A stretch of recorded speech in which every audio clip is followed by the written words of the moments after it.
Good evening, everyone. I am Charlize Lewis, and we are Louisville Literary Arts, our InKY reading series. So welcome to our January. We're kicking off 2022. Yay, we made it, you all. We made it.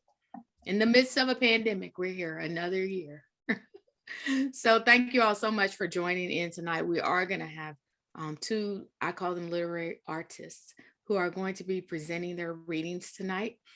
If you would like to, hold on, somebody else is getting it. If you would like to donate to Louisville Literary Arts or become a member, anything of that nature, support us in any way, the link is in the chat.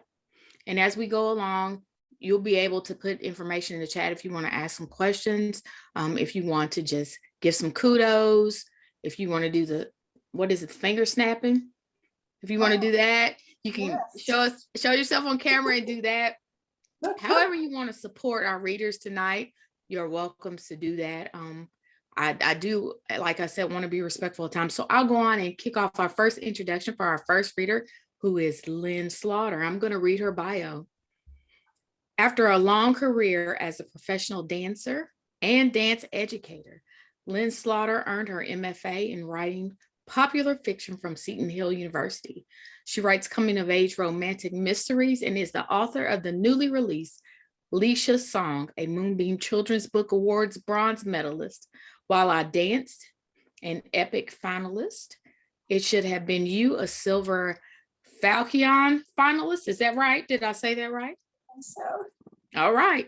And Deadly Setup, forthcoming from Fire and Ice 2022. She lives in Louisville, Kentucky, where she's at work on her next novel and serves as the president of Derby Rotten Scoundrels, the Ohio River Valley chapter of Sisters in Crime. And I think a lot of your Sisters in Crime are here, right?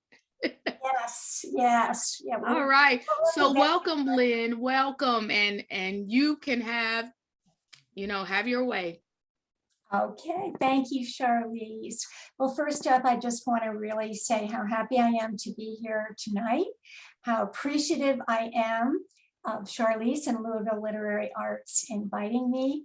I am thrilled, literally thrilled, to get to share a bit about Leisha's Song. And this is my most recent novel. And as Charlize said, it's a coming-of-age romantic mystery. Before I read an excerpt from it, I wanted to just talk a little bit about the novel and the protagonist. Leisha is an academically and musically gifted young woman of color from a very modest background. She's on scholarship at a prestigious New England boarding school. Much to the chagrin of her African-American grandfather, she has fallen in love with classical singing and really wants to pursue music rather than the career her grandfather, who's the only parent she's ever known, has mapped out for her. He wants her to be a physician. People ask me a lot, where do you get your ideas for your novels? And sometimes I know and sometimes I don't, but this time I kind of know. The wisp of an idea for this novel came several years ago when I was standing in line at New York's Port Authority waiting for a bus to board to Connecticut. And being the very nosy writer that I am, I was eavesdropping on a conversation between a grandmother and a granddaughter. It became apparent to me that the granddaughter was being shipped off to boarding school for the first time in New England. And she did not want to go. She told her grandmother, oh, come on, I don't want to leave my friends. I don't want to leave my neighborhood. This really isn't necessary. I don't want to go to some fancy school with these uppity white kids. Her grandmother would have absolutely none of that. She said to her granddaughter, you are smart. This is your opportunity. You have earned this, and this is your shot at a better life.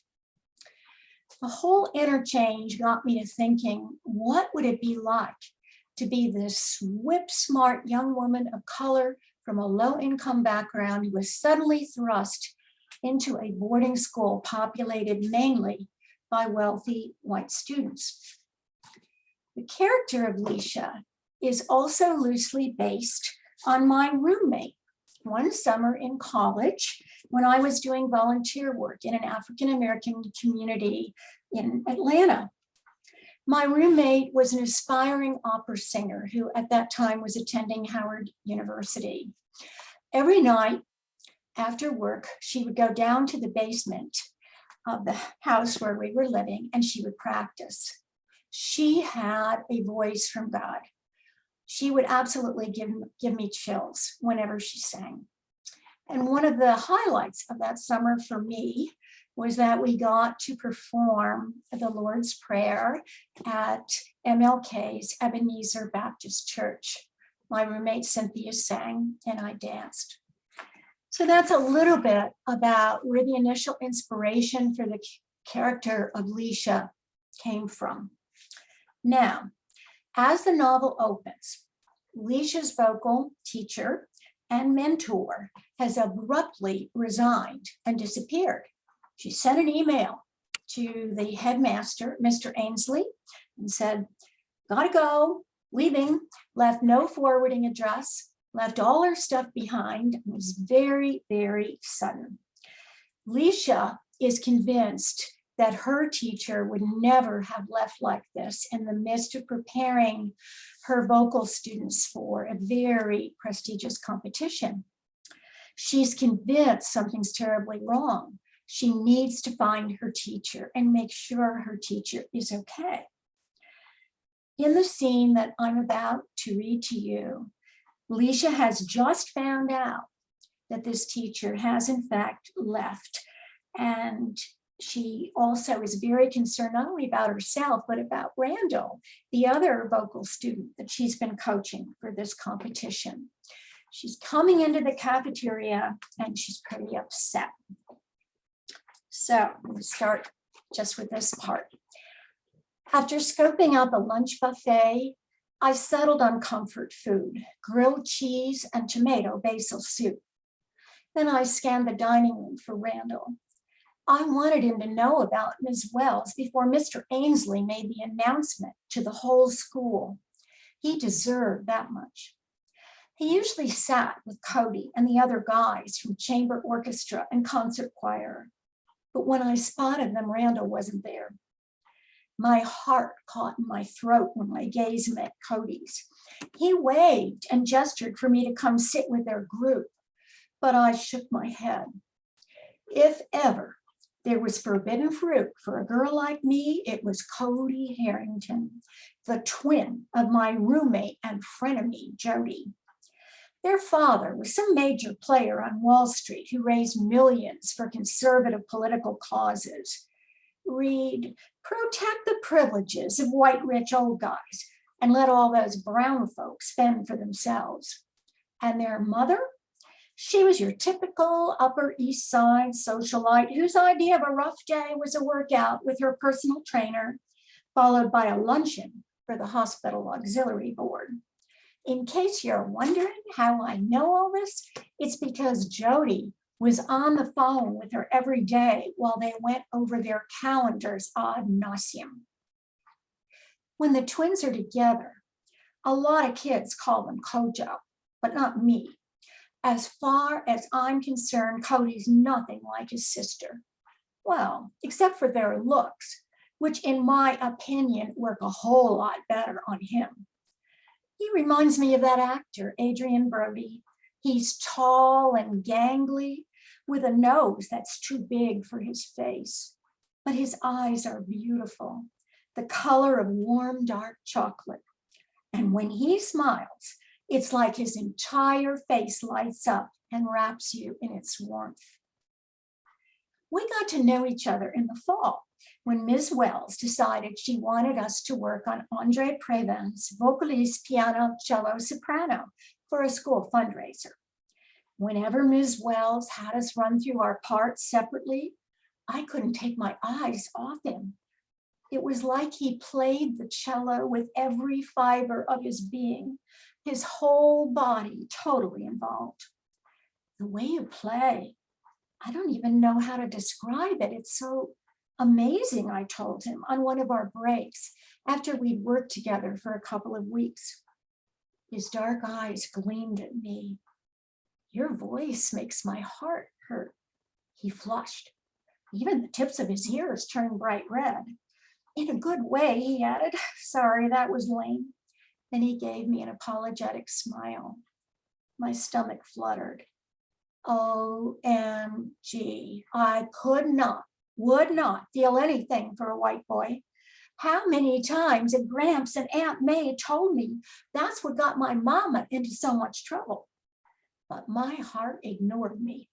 It thumped in my chest like one of those old-time policemen on horseback chasing down a suspect. I had to clamp down on this before we started anything that would never, ever work. I took a couple of steps back, gave him my coolest look and said, no problem. Then I sped back to the safety of my music stand in the rehearsal room. But if I thought I could turn him off me easily, I'd been beyond wrong. No matter how many times he asked me out and I'd said no, he kept asking and finding reasons to drop by to see me. Boy, has that put wrinkles in Jody's underwear. Her twin slumming like this, disgraceful. Sometimes I've been tempted to go out with him just to watch her face get all twitchy. But that wouldn't be fair, especially not to him. Anyhow, I didn't have much of an appetite, but I had to eat something and drink at least 2 glasses of water. Miss Wells had drummed into us singers we had to drink a minimum of 8 glasses a day. But as I poured my water, I felt so empty. She wasn't going to be around to check up on me and the other singers. Would I ever see her again? I dropped my tray down at my usual table and slid in between Crystal and Rosita and across from Terrence and William. Crystal's our white homegirl who's convinced she's really a black girl. Today she was carrying on about white privilege and barely glanced at me. Same with William, who had that glazed look he gets on his face whenever Crystal goes on a tear. William's parents are successful orthodontists, and they live in a black gated community in the Atlanta area. He always jokes he knows more about black privilege than the white kind. As for Terrence, he remained glued to his phone, probably getting another text from a basketball recruiter. But Rosita zeroed in on me. She reached around me to squeeze Crystal's arm. Hold on for a minute, Crystal. What's going on, Leisha? You look terrible. It's Miss Wells. Don't say anything because Mr. Ainsley is waiting until Monday to tell everyone, but she's resigned. I'm so sorry, Rosita said, pulling me close for a hug. That really sucks. I can't believe she'd leave without saying anything to me or any of the singers she's worked with. I couldn't seem to stop shaking as I gave in to my tears. Rosita stroked my back and let me cry. She was a scholarship kid too, and she knew plenty about people checking out on you. 3 years ago, her dad had driven the family's only car to Texas to look for work. He promised to send bus tickets to everyone to join him as soon as he got settled. It wouldn't be long, he said. That was the last they'd ever heard from him. I'm sorry she dogged you, Crystal said. You've got to be careful who you trust. Crystal wasn't a big fan of whites. She was like those Jews I'd read about in psychology class who were anti-Semitic. Crystal picked up her tray. As she turned to go, she nearly crashed into Cody and glared at him. But like I said, Cody's not a guy who gets easily discouraged. He flashed her a brilliant smile as she brushed by him. Rosita, I need to borrow your friend, okay with you? See, she said, and a shy smile crept onto her face. You want me to save your food, Leisha? I shook my head and picked up my tray to dump it. My stomach felt like a bunch of heavy stones were clanking around in there. Meet you out by the stairs, Cody said. What's this about? I eyed him warily, not at all sure I was up to talking to Cody when I felt this vulnerable and, well, when it was getting harder and harder to keep my distance. You, he said in a low voice. I should have flat refused to follow him up the stairs to the second floor. No one else would be hanging up there on a Saturday, and it definitely wasn't a good idea to let myself be alone with Cody. But my willpower had mysteriously disappeared. Up the stairs and down the hall I went. Cody lounged on a window seat and pulled me down to sit next to him. Outside, the sky was smudged with gray, and the tree branches drooped under the weight of the snow. I sighed. I was drooping too. Cody's hand was warm, strong, calloused. No, not going there. I pulled my hand away from his and carefully inched away. You've got 5 minutes, I said, determined not to let him see that his touch made every hair on the back of my neck prickle. Better to make him believe I was the original Ice Queen. Okay, tough girl, I know you were crying in there. Let me in, I care about you, damn it. He leaned toward me and touched my cheek, and I closed my eyes for a moment. Then I grabbed his hand in my own, and I couldn't help it. I held on tight. It's Miss Wells. I spilled out everything I knew, which was not much. I need to find her. This is going to sound crazy, but I think she's in trouble. I shivered and made myself let go of his hand. He gazed at me somberly. She never would have left without talking to you. I used to like watching her watch you. It was almost like you were the daughter she never had. Tears burned behind my eyelids. That's how I felt about her. Like she was filling up a pocket in my heart that had only held longing for the mama I'd never known. Cody pulled me in close. My whole body tensed. I could not let this happen. It's okay, he said. This is strictly a brotherly hug. Yeah, right. But being in his arms felt too good to pull away. He smelled like fresh laundry mixed in with the woodsy scent of the rosin he used on his cello strings. We're going to figure out what happened, he murmured in my ear. I snapped my head back to stare at him. What do you mean we? He grinned. Every great detective needs a sidekick, and I've just appointed myself yours. So I'm going to stop there and ask you guys if you have any comments or questions or are curious about anything that you just heard. Anybody want to unmute themselves and say anything?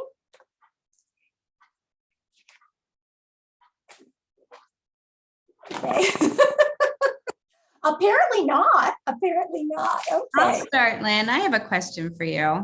Yes. When you read that, I think about, like, I barely remember high school, you know what I mean? Or middle school. How did you come up with this specificity? I mean, it's just like, you're really that age. Uh-huh. Well, I think it's probably, that's a great question, Mickey, first off. I think it's probably because I spent a great deal of my professional life working with teenagers. And so that was an age group that I loved and connected with. I taught for several years at a performing arts high school here in Louisville. And then I spent several summers being the counselor at Governor's School for the Arts, which is a residential summer program for kids who are gifted and passionate about the arts. So I think probably it was a lot of experience, just a lot of experience. And of course, raising a couple of kids. They were teenagers once. That was a long time ago, but they were. And I was a teenager once. So, and also the other thing was, I loved young adult fiction, and I continued to read it as an adult. So that was another thing that really influenced me. But I appreciate that question. Yeah. Does anybody else have anything they're curious about or want to ask Well, me about? I don't have a question, but I certainly do have a desire to hear the next paragraph. Oh, thank you, Gloria. Thank you. All right. Well, I want you to get the book. I will give you a copy of my book if you want to read it. So I Yay! never turn away any reader. Yeah. Yeah. So, well, thanks. Irv, did you have a question? Or were you going to say anything? Yes, I was. I had trouble unmuting there for a second. I'm sorry.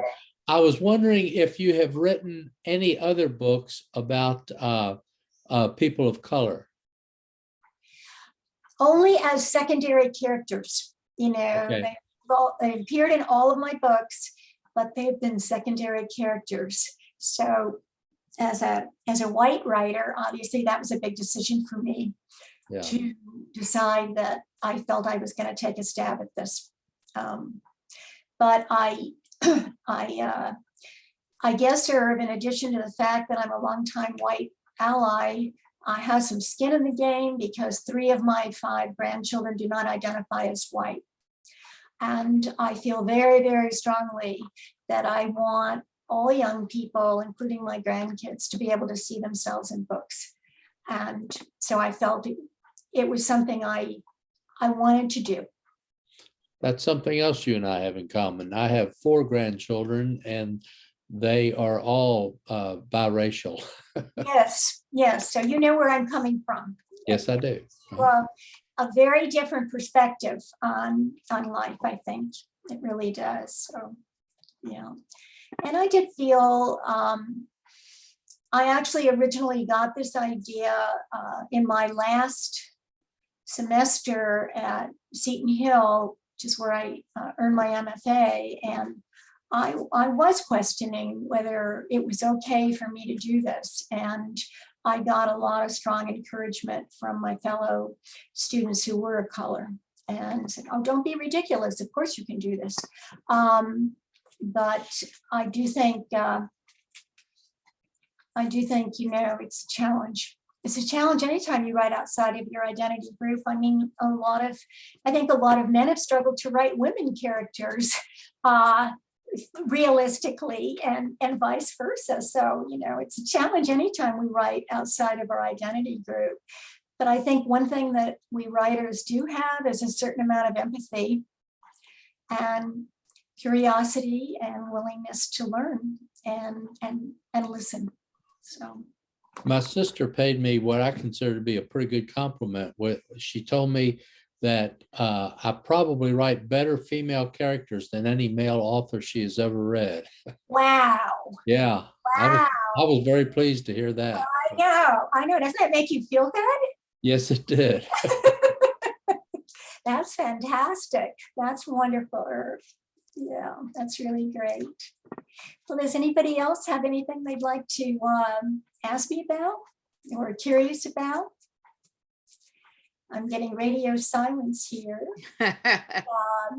Well, am I out of time? Should I pass this on to Sarah now? You can. You can always come back for InKY some other time. We can I'd love have to. you at the writer's block. We can do a lot of things. Okay, I'd love to, Charlize. I do have another book coming out this summer, and so I would love to come back. But thank you so much, and I can't wait to hear Sarah. Thank you. Thank you. Oh.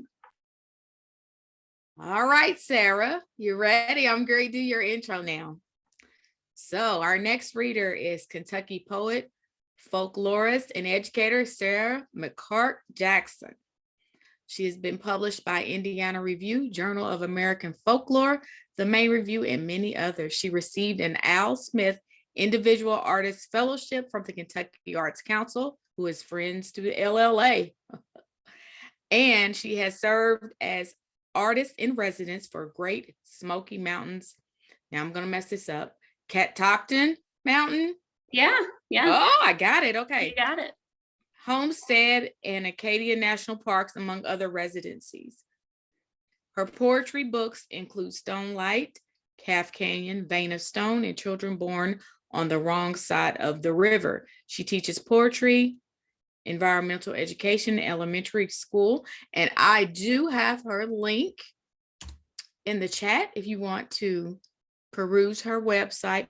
But I have to say this, Sarah is our social media and marketing director for LLA. She is my right hand. She actually really kind of goes ahead of me when I forget things, and she takes care of us and makes sure that our brand for Louisville Literary Arts is out there, and we are being representative of what we do and who we serve.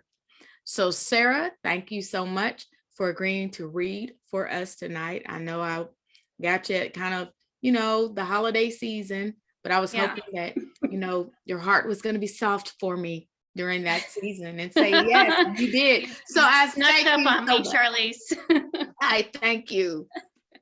So well, Sarah, thank you for the invitation, Charlize. And yes. thanks to Louisville Literary Arts. I've been with you all for years now. Yes.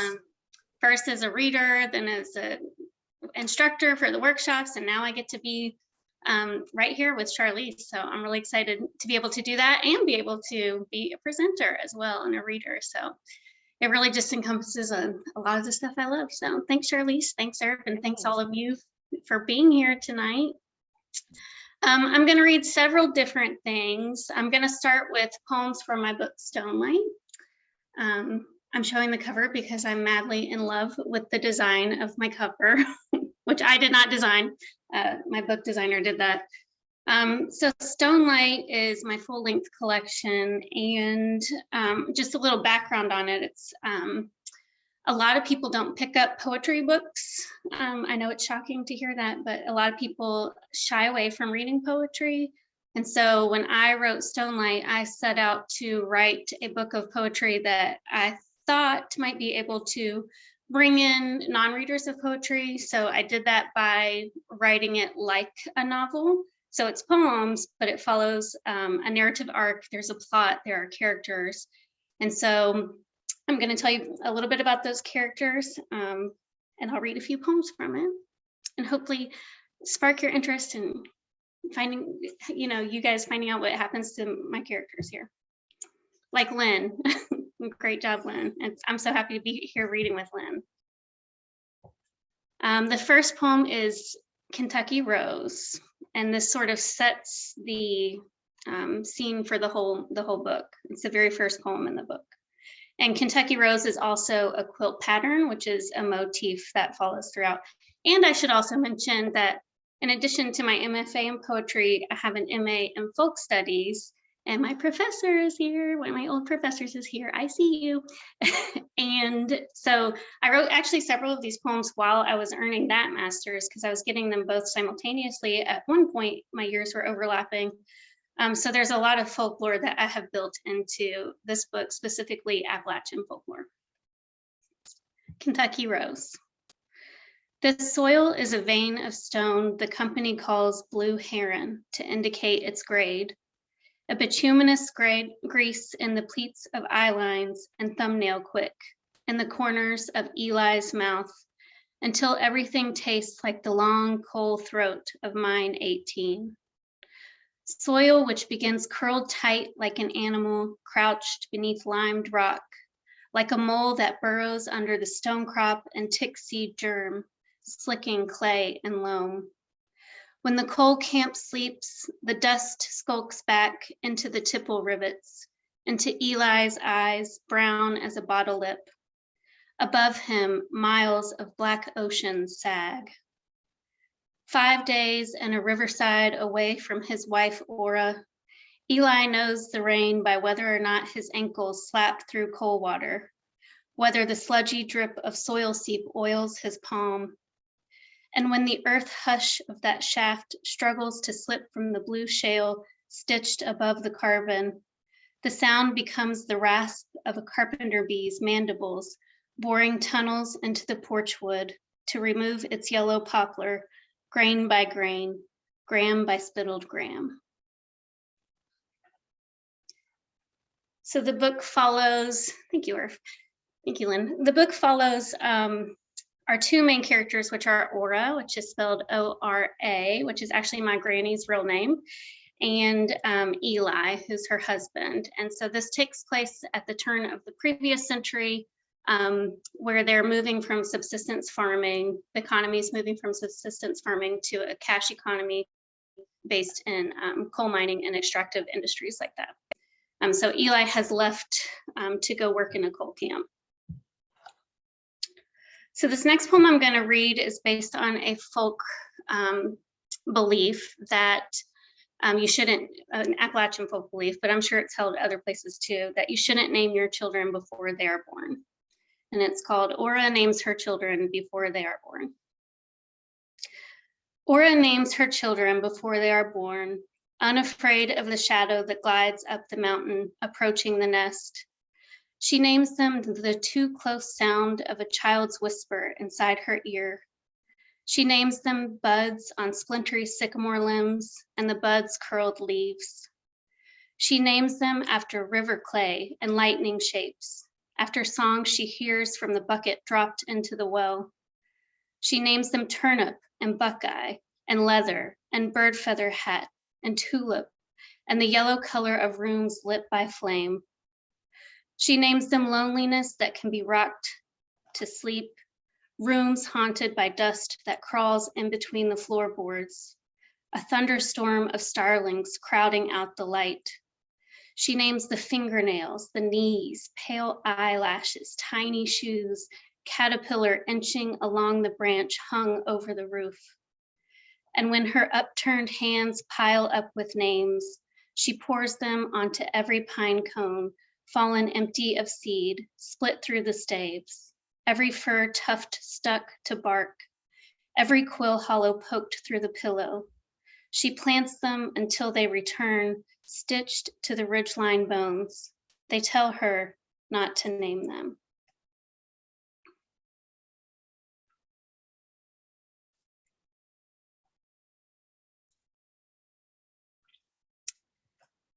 So also throughout this book, I have a series of poems that are letters, so epistolary poems, which LLA has offered a workshop on before, a very excellent workshop.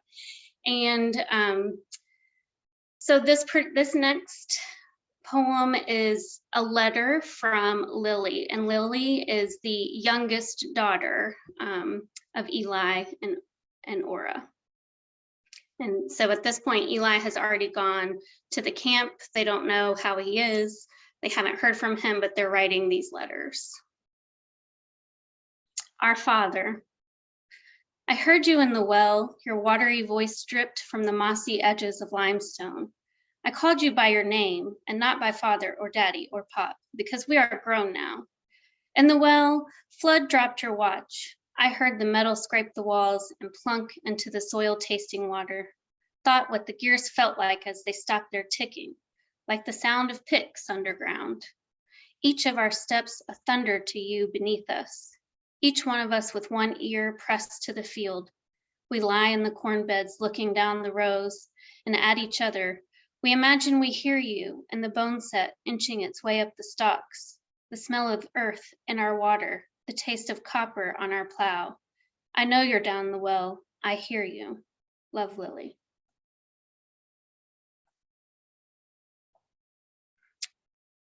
Thank you. So even though I want you to buy my book and find out what happens, I'm going to tell you that Lily dies. So, sorry. So this is this poem's called Company, and it's after we lose Sweet Lily. Company. The only road there snakes through Horselit Creek to their cedar and sycamore plank walls, where some of her children sit at a hand-hewn table of knotty pine, and others who appear from the porch, leaf shade, Rock Hill field rows, peek into the windows. Their faces gather like light, their bodies smell like mud and rain. Eli uses a whittled stick to light his tobacco. each minute a black smudge slithering up the burnt stick tip. His fingertips sooty and yellow-nailed. Winter hisses through the chimney throat like frozen pond water cracking. He says he will be gone again once he buries Sweet Lily, once she unrolls her song in the fiddlehead fern. And through the wake's hours, Aura cries into her left hand. Eli stirs a spoon against the sides of his glass, tinkling through milk and whiskey, stitching smoke to his skin, her bones like empty soup cans. The children stare at the folded hands in their laps. Aura shakes like a hill collapsing.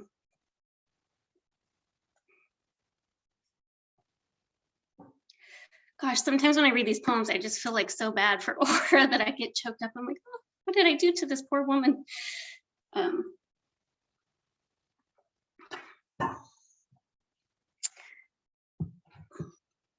This next one is called Grieving. And this is probably like the first prose poem I ever wrote, and now I'm like really into prose poems, but anyway, Grieving. You think you are fine, you will always be fine. You braid your hair, you think about not washing the dishes. You buy a box of milk, sign and mail the burial plot papers, peel paint from the dining room chair, or address letters to your husband at the coal camp. Chickens peck at grit in the yard, but there's not enough cornbread to scrape from the skillet. So you prepare a boiling pot to pluck and slaughter the scrawniest bird. You splinter the unfinished chair on the porch steps. When your face floats in the scummy pond, or in your hand mirror in the wood-burning light, or over the dark pupils of your other daughters, you beg to be let go. Burn a hymn into the air until your voice blisters each oak knot in your plank walls. You pull the quilts closer, feel winter creep over your toes. You feel bloodless but do not sleep, your night wide and heavy with the mountain. You listen to your children breathing through the shale. You whisper, shh, shh.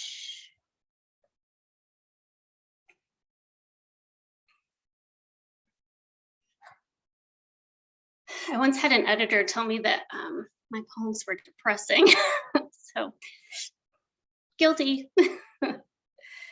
I think I'll read this last one because I want to read some new stuff.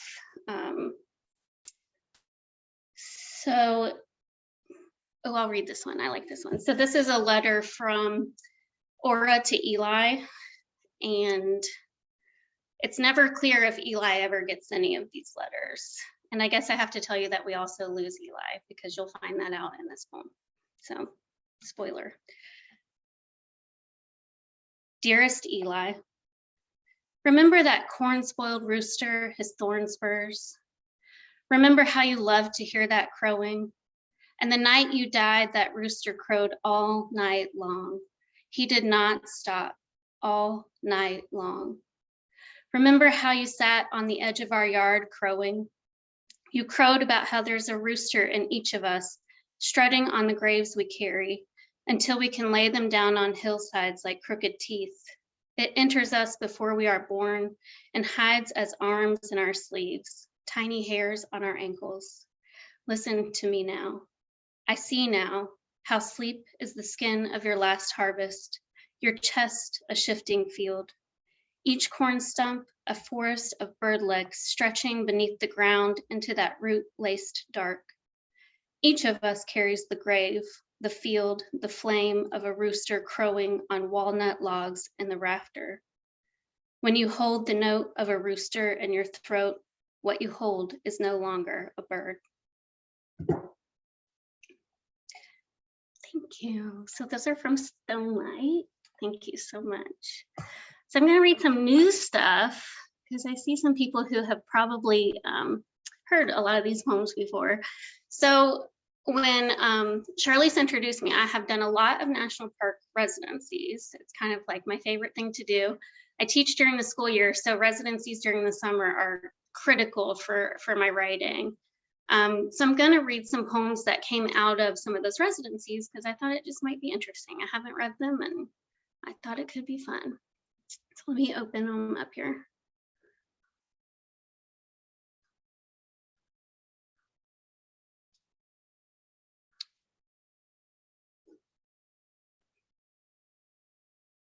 Okay. So Catoctin Mountain National Park is in Maryland, and it's actually where Camp David is located, which I did not know when I applied to the residency. But it is a really small national park. I think I hiked all of the trails in like the first 2 days, but it's on this really beautiful mountain. And what's interesting about it is what's interesting about a lot of our national parks is they are all on land that did not belong to the National Park Service or to the federal government prior to them coming in. So when I was getting my MA in folk studies, I also worked at Mammoth Cave. So I learned a lot about, especially in the Eastern parks, what it was like for people who were living on that land to essentially lose that land to the Park Service for the benefit of everybody. So I think about that a lot when I'm at the national parks. And particularly in the East, because there are generations of people who are still living who remember living actually on that land, and it looks totally different. So Catoctin is one of those places. And so anyways, I'll just read it. It's called A Thing Not Kept. On the trail together, my husband hands me a piece of quartz that I examine, then plunk back into the creek. It sounds like a fish gulping. At the bridge, the grandmother does not follow her family down to the river. She's been there before, has seen its coffin-shaped rocks. The moss and lichen clutch the bank, repeat the leafy shadows on the stones, a kind of echo to the light. She remembers how quartzite flashes and dazzles from the leaf litter, roiling beneath the river's frothy storm swell. She remembers when the falls were called McAfee, and when the mountain laurel was spoonwood. When fog on the hillside sipped the sour smell of mash, its steam sidled up to the lips of a whiskey jug. Does a name matter? Ask a red-tailed hawk, a white-breasted nuthatch. Ask wood anemone, its white petals pulsing in wind. Ask the furry anthers inside bloodroot. She remembers how the rain washed out the old stone roads and turned them like a plow into stream beds. What is owned and what is owed? The stone roads remember the wagon wheels and the collier sled, which remember the white oak, which remembers the sawmill, which remembers the mill race, which remembers the mill pond, which remembers the tadpoles, which remembers the plunk of a turtle as it slips into water, the bedrock that once was a sea. A blue jay's call tears through the air, startles the woman back to herself. Inside her four-chambered heart, the iron in her blood pulls us, leaning towards the mountains. The green river light courses through our bodies, down over the stone into the water. It's not a struggle to return to this land that hooks you like a high sycamore limb. Your bark flakes off in brittle pieces. Your seedlings fall soft as beaver fur. Like the miracle that is a morel, I leave them for the next season. This is how we carry away a mountain, stone by stone. A breath of charcoal settles like chalk on the limbs. And even from here, I hear a train.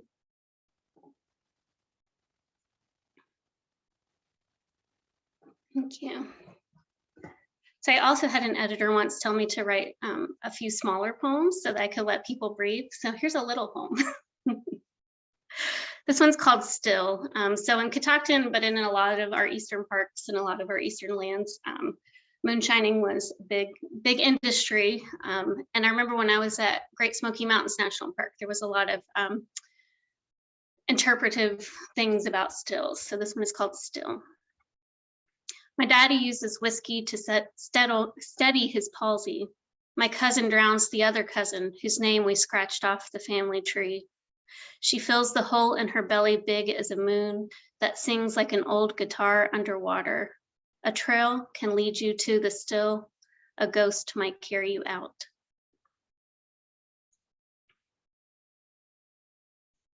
Thank you. And then, so my most recent residency, last summer I went to Acadia National Park.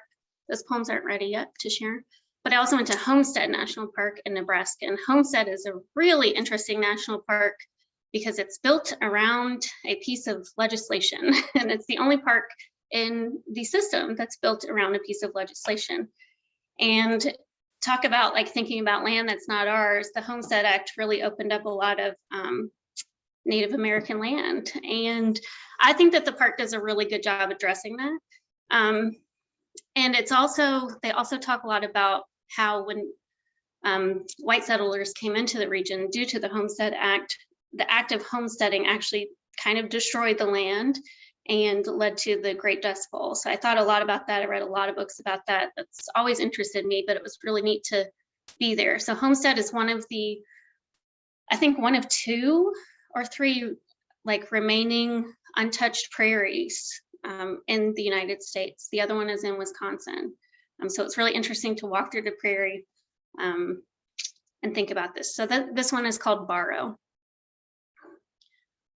We borrow from the land what we can, but cannot return to it. Blue stem, coneflower, boneset, broomcorn, a ring-necked pheasant tied to a pole, a flat stretch of land we strip and tar and pave, a creek that gets deeper as it downrivers, its edges spoiled with runoff. We collect seeds from the coneflowers and sow them like quilt pieces, a little scrap of prairie rose here, scrap of meadowlark feather there, tamp down the soil with plodding hooves, steel-toed boots. Listen as the tall grass rattles its dry stems. Cottonwood leaves quake as they remember mountain lakes. Listen to the grain trucks rumble the highway. We startle at the deer who startle at our footsteps. A tree frog croaks from its hard dark hole in the otherwise empty change slot of a vending machine.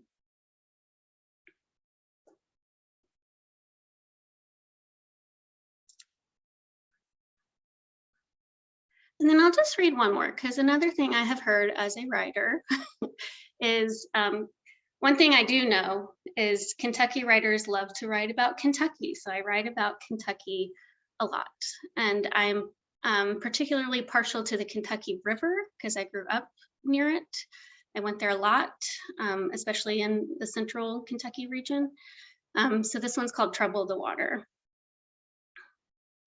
But I'm also thinking in this one about I love Kentucky, but thinking about like our place anywhere and how I can complicate it without, well, you'll see, just listen. Trouble the water.